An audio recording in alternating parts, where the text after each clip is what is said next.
Welcome to Culture and Education. So today we're diving into a novel that did way more than just tell a story. This is a book that was accused of starting a war and literally went on to shape the course of American history. To give you an idea of just how huge this was, back in the 1850s, Harriet Beecher Stowe's Uncle Tom's Cabin was an absolute phenomenon. We're talking about the second best-selling book of the entire 19th century.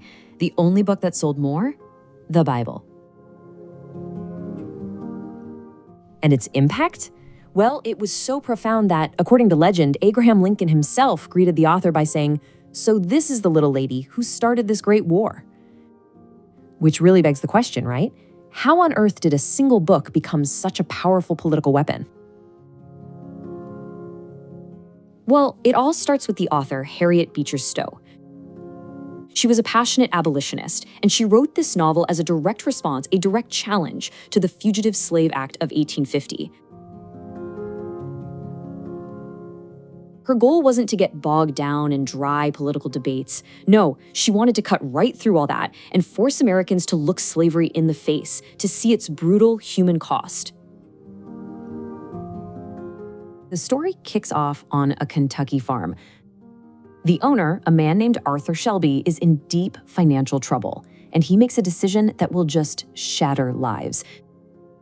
To save his farm, he agrees to sell two of the people he enslaves, a man named Uncle Tom, known for his steadfast and deeply religious nature, and a little boy, Harry. It sets two completely different journeys in motion, running side by side but heading in tragically opposite directions. And that one single desperate decision is the spark that lights the whole fuse. On one hand, you've got a story of escape, and on the other, a story of endurance. So Harry's mother, Eliza, overhears the plan, and she doesn't hesitate. Fueled by pure motherly instinct, she grabs her son and just runs. What follows is this incredibly tense chase scene, a desperate flight north toward her husband and a shot at freedom, with slave hunters hot on her trail. It's a frantic race for their lives. Meanwhile, as Eliza is running towards freedom, Uncle Tom is being sold deeper into bondage. But his story takes this really unexpected twist. On a riverboat, he saves a little girl, an angelic child named Eva, from drowning.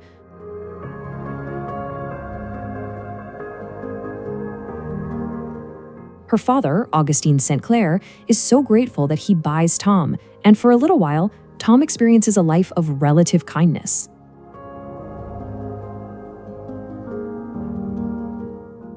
But that kindness, well, it doesn't last. In a tragic turn, St. Clair dies suddenly, and his promise to free Tom, it dies right along with him. His wife, who is not kind at all, sells Tom at auction, and he ends up in the hands of the novel's most infamous, most terrifying villain. And that villain's name is Simon Legree. He's this brutal plantation owner, a northerner by birth, which Stowe uses to make a point. Legree is pure cruelty, and he becomes obsessed with one single sadistic goal: to break Uncle Tom. Not just his body, but to completely crush his spirit and obliterate his unwavering faith in God. So Legree just relentlessly tries to break him, testing his principles at every single turn, but Tom refuses to bend. The final confrontation, the breaking point, comes when Legree orders Tom to whip another enslaved person, and Tom, he refuses. He will not participate in the cruelty, and that act of defiance seals his fate. He's beaten mercilessly. But even as he's dying, Tom embodies his faith in the most profound way possible. He doesn't curse the men who are killing him. Instead, he looks at his tormentors and offers them forgiveness. It's an act of grace so powerful, it just stuns the very people who beat him. And then, in a final, heartbreaking twist of irony, George Shelby, the son of his original master, arrives to buy his freedom, but he's too late. He finds Tom dying. You see, in the end, Tom's death isn't a surrender. It's the ultimate act of spiritual resistance. It's a martyrdom that cements his legacy for the entire story. That's the story. But why? Why did this particular story resonate so deeply with millions of people? The secret to its incredible power was how Stowe made her case.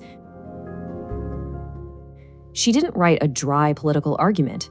She created a deeply moral and emotional appeal that people just couldn't ignore. Stowe wasn't just writing a novel. She was, for all intents and purposes, delivering a sermon. Her core argument was simple, but absolutely devastating. Slavery wasn't just bad politics. It was a national sin. It was fundamentally incompatible with Christian love. It tore families apart, and it was corrupting the very soul of the nation. And the way she did this was pretty brilliant. She used a very specific literary style, the sentimental novel. Now, this was a genre that was super popular in the 19th century, especially with women. It was all about emotional response. By tapping into readers' sympathy, their pity, their tenderness, she made the political intensely personal. She made you feel the injustice, not just think about it. But, and this is a really big but, the book's incredible influence also created a deeply, deeply complicated legacy. It's something we're still grappling with today, over a century and a half later. It's like there are two sides to this coin. On one side, you have an absolutely vital tool that fueled the abolitionist movement and really helps turn public opinion against slavery. But on the other side, this same book helped create and cement some of the most harmful and persistent racial stereotypes in American culture. We're talking about characters and caricatures that became household names, often through the countless stage plays based on the book. Stereotypes like the loyal mammy or the pickaninny caricature of Black children. And of course, the most famous of all, the term Uncle Tom itself became a racial slur for a Black person who is overly submissive to white people. Which is just a staggering irony when you consider that Stowe wrote him to be a hero, a Christ-like figure of incredible strength and faith. And that really brings us to the central, very difficult question at the heart of this book's legacy. How can a single story be both a weapon for liberation and a source of such lasting pain? It's a powerful reminder, isn't it? It just goes to show you the immense and often totally unpredictable power that stories have to shape a nation, for better and sometimes for worse. If you found this insightful, please subscribe to the Culture and Education channel. We've got a lot more deep dives into classic literature and big ideas coming your way.